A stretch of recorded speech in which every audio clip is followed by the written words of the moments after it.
So I've been reading this series, right? It's called After God, and it's pretty interesting. I do recommend it. I think a lot of people will enjoy it. But they had this one thing that really grabbed my attention, and it was their take on demonic races, right? I call it demonic in general, as in like they're non-human, but they're like a superior being that is like the antagonist. And then in this case, they're called gods, but like if you call them demons, it makes no difference. Like it's not like because like gods and stuff like godly beings sometimes imply that they're on your side, even though that's not always the case. But yeah, so they have these demonic races, right? And they're called gods. And these gods are crazy, bro. Like we actually just recently we actually see how they look like. It's insane. I'm running first step, no joke. Like I'm whew. Anyway, the reason is demonic races are very common, probably the most common trope of all time, right? And I'm not gonna sit here and be like, oh no, we're built different. Like I'm not like the other demonic races, you know. Like we're special. Like all these demonic races, they all got the thing that makes them cool, right? But what I would say is that actually first before I get into that, I'll talk about the attributes that I actually really like, right? So the first is that the demonic races in this series basically they have two main rules on why humans cannot beat them. The first is that when you look into their eyes, you get fucked. Not like you die instantly, but literally they have full control over you. It's like imagine just the worst Naruto eyes shit you could think of, and then times it by like 800, bro. It's like it's ridiculous. You look into your eyes, you die. Like basically, you're done. Your life is theirs now. It's insane. And the second is that if they don't show up on any cameras, so you can't really record them in any capacity. So there's no way to really study them because you can record them. And they also have these electromagnetic waves, like they have their own electromagnetic waves that make GPS and radar not detect them for 10 meters. So like if you want to GPS a god or like to use like satellite and shit like that to like find them, you have to be within 10 meters for it to work. And 10 meters is not a long time. I mean, it's not a long like distance at all. It's actually very short. And again, because of the first rule of the eyes, getting that close is insane. Like, so humans, they send like a scout team, right? They were like, all right, sniper rifle, the scope, and then through the scope, they saw the god's eyes, completely stunned. They can't even call back to HQ to be like, oh, I just spotted the god. No, like they're just done because they're looking to the eyes. Then they send fighter jets, and then the gods can move. The gods just moved and then looked through the cockpit, and then the fighter jet pilot was like, the hell was that? Saw their eyes, got stunned, crashed, burned, die. I'm like, bro, what? And then again, they tried to use GPS, radars. They tried everything. Technology just doesn't work because 10 meters, you have to be 10 meters in, and that's just too close. And anytime you try to look at them, it just doesn't work. It's like, dude, what's going on, bro? So they're trying so hard to counter the gods in those two, like in those two senses.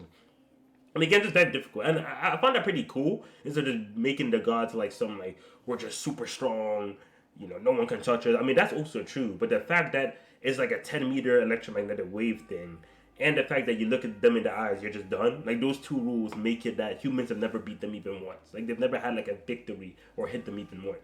Sometimes they even blindly send like rockets, and then I think most miss because again you can't really use coordinates, and then the gods actually sent it back. And I was just like, oh, fuck, we're done. But yeah, so, yeah, that wasn't the main thing for, like, why I found them very interesting. The main thing comes after. And that's, in the story, there was a god that actually disguised as a human. This is not a new concept. We all know. These gods be, trying to be human, yada, yada, yada. And he was actually friends with the one of the main characters, and so everyone just like God making friends with humans. What the fuck? Get that shit out of here, bro.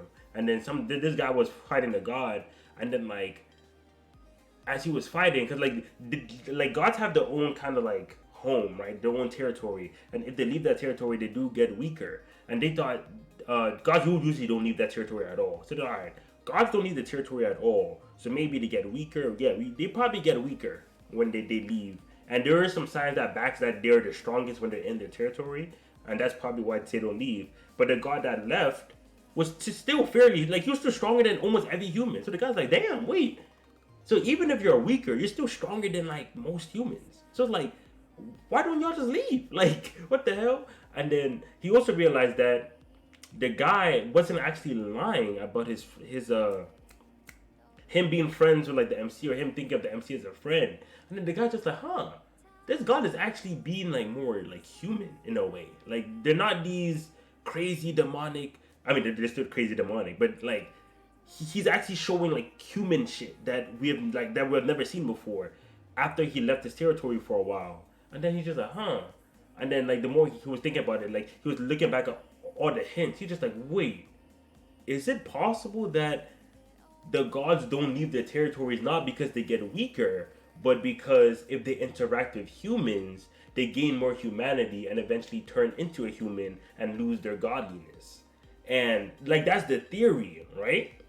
And then and right when he discovered the theory, unfortunately dies. You know how these mangakas be, as Eureka, I just found the breakaway. We will solve the series right now. The series will end next chapter.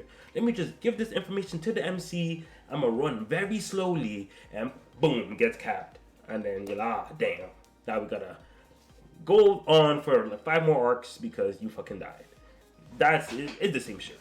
And then the god ended up going with another human, and like he ended up disguising as someone else.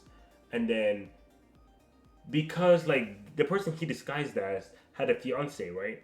And even in his old body, he saw the fiance before and didn't think something of her. But when he absorbed the new human, when he looked at his fiance, he saw fucking sparkles and shit. He's like, oh damn, shawty, like, hold on now, you kind of. And then he's just like, wait, why do I find her so attractive now? Like, I've seen you before and you were just whatever. But like, now that I've like absorbed this guy, I'm like, wow, like you're so beautiful, my queen. And then, so eventually she starts catching on, like, wait, is he becoming more like, are these gods even like super, like, are they just children? Are they like, it's crazy, bro. So basically, to sum it all up, these gods, right? Because usually when I read these kind of stories, the main takeaway is that the gods are jealous of humans, or they want to be humans, or they want to be friendly with humans, but they can't because of their nature or whatever. They just can't. Either they're like the natural predator for humans, or they just can't be humans. They can't feel those emotions. So they're at conflict because it's like, man, like we just gotta fight y'all. Like, and then the MC be like, you're just jealous of humans because we even though our life is limited, we still try our best and we fight and we yada yada, all that bullshit MC talk that the MCs be saying. And yeah, so that's kind of how they operate. And it's fine for the theme, you know what I'm saying? Ooh, these gods are so jealous of being human. Oh, pat on the back, y'all. We're human, so we get points because godly fictional beings want to be us so bad. I never bought it, but I let it rock. But in this series, they make it that gods actually want to avoid humans. Not because humans are some scary ass whatever, but they want to maintain their godliness, right? They want to maintain their status as gods. Like they, being gods is just like powerful. But when they interact with humans, they start to like humans, and then they start to become more human-like and lose that godliness that they had before. So to avoid losing that godliness and showing affection for humans, they're just like, fuck no, fuck humans. Don't come near me. Like that's how they move. And I'm just like, wait, it's almost, I won't say it's almost like humans are the predators here, but like, it almost never works like this because the gods have free access to be as nice as possible as humans and to live in human society. They can easily just become human, live in human society. No one will bat an eye. Like that, they have access to it. Again, usually most stories will have it in a way where the gods or the opposite race cannot live in harmony with humans. Here they can. Nothing is stopping them. But when they do, they lose their like godliness. You know, that like giant form of, just having their own territory. Just they lose that.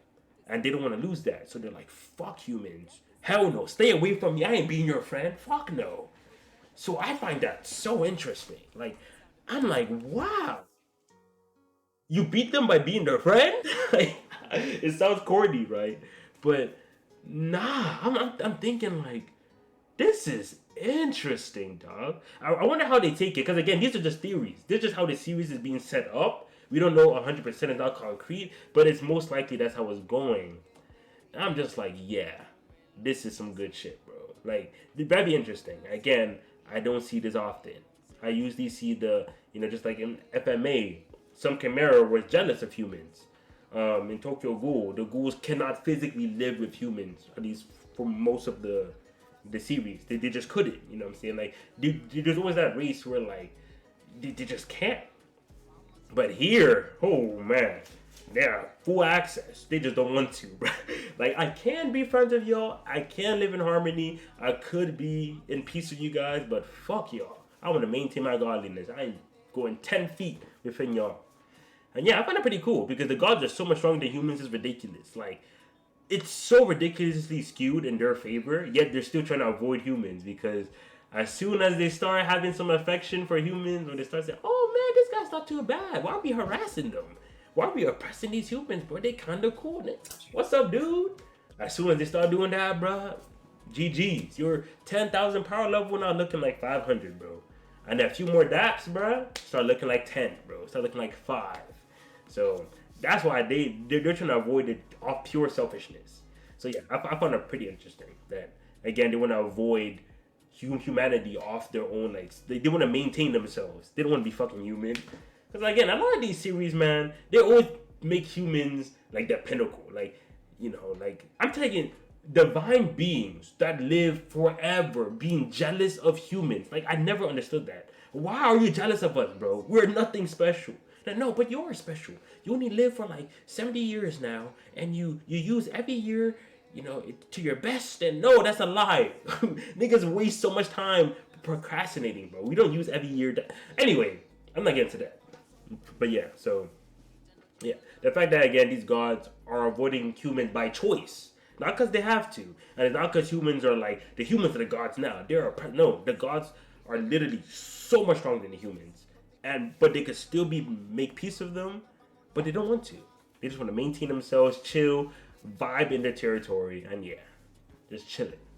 And yeah, again, very cool. I really like that. I really like that. So hopefully After God does not fall off, because I'm on chapter 29 right now. It's looking good.